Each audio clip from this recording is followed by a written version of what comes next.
Hello everybody, I am sure you've probably seen the Colourblind challenge, I think it's called. I wanted to start off by saying I had no idea that was already an art challenge that's been making its way across the internet, but regardless, we are going to do it anyways. My idea was to turn the screen black and white while I'm drawing in Procreate, and then I'm going to repaint the same picture using the colors I would actually use. And then I wanted to compare both the grayscale and color versions of each picture. So starting off, I drew a really rough sketch that I would be painting. I copied and pasted the sketch into another canvas. That way I would be working from the same base for each painting. That way they still look a little similar.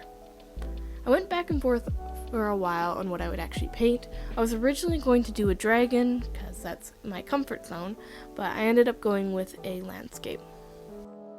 So because the painting that I'm painting in grayscale is actually color, but I just can't see the color, I can actually compare both the color versions to each other and then turn my color version into grayscale and compare the grayscale version of each. If that makes sense? I kept the piece really simple because I was going to need to recreate it using color. My art normally takes anywhere between 3 to 12 hours, so I wanted to keep things simple so this video wasn't too time intensive. By the way, I haven't seen this piece in color yet. Before I turned my iPad back into color mode, I added a color layer over the main layer in Procreate and filled it with black. That way when I turn my iPad back to color, I don't see the colors of the actual painting, it's just in black and white. With my whole screen black and white, my color wheel became more of a value wheel. I know that I could technically just pick the colors I wanted from memory, but I thought that would be really boring. So I did my best not to think too much about the hue I was choosing and more go for the value. To do this, I had to work fairly fast, so I didn't think too much, using whatever color my pen happened to hit on the color wheel. Sometimes I just closed my eyes while choosing a hue, so I wouldn't be looking for anything too specific. So with the black and white version done, I moved on to the colored one. I just used the value piece as a reference in the corner of my screen as I worked. This was pretty straightforward. I painted the piece similarly to how I normally paint, keeping in mind simplicity.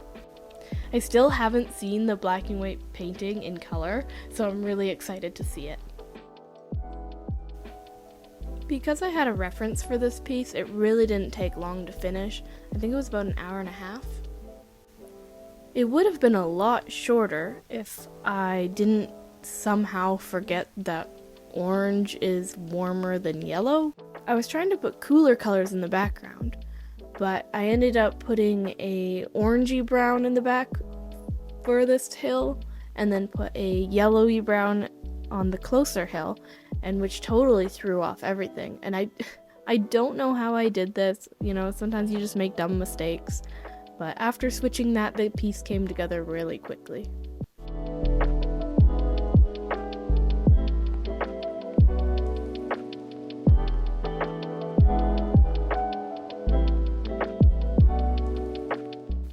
After a few finishing touches, the color piece was done, and now it's time to go and look at the grayscale one in color. Okay, so I actually haven't seen this in color yet, and I'm super excited. Sorry if it's a little echoey, I had to move rooms in order to do this setup, so I'm excited. Okay, that's my color wheel. We're off to a great start. Okay, here we go. Oh wow, okay, that is very colorful. But it kind of works. I kind of like it. That's interesting. Look at all those different, like the shadows are blue and the mountain is pink.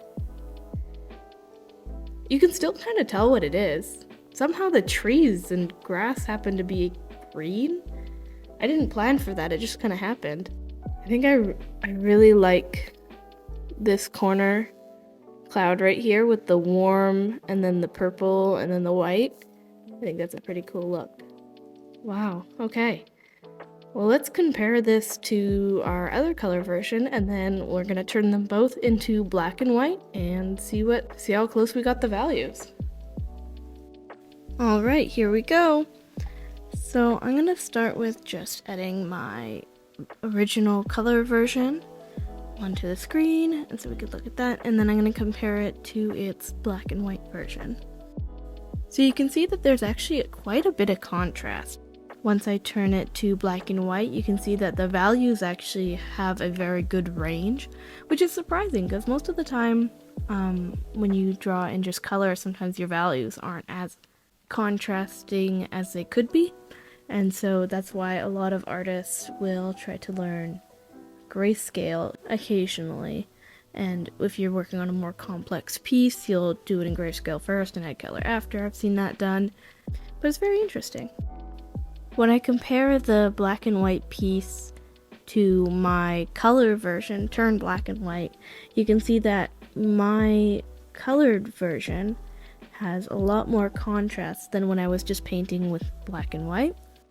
So I thought that painting in grayscale would help me push my contrast more, but it seems like you need both color and grayscale to really understand the full value scale of a painting. That's why it's good sometimes when you're painting to switch it into black and white occasionally and see where you could add more contrast or where things aren't popping out as much. But when I painted in completely black and white, I didn't even notice that it wasn't popping as much as it should be.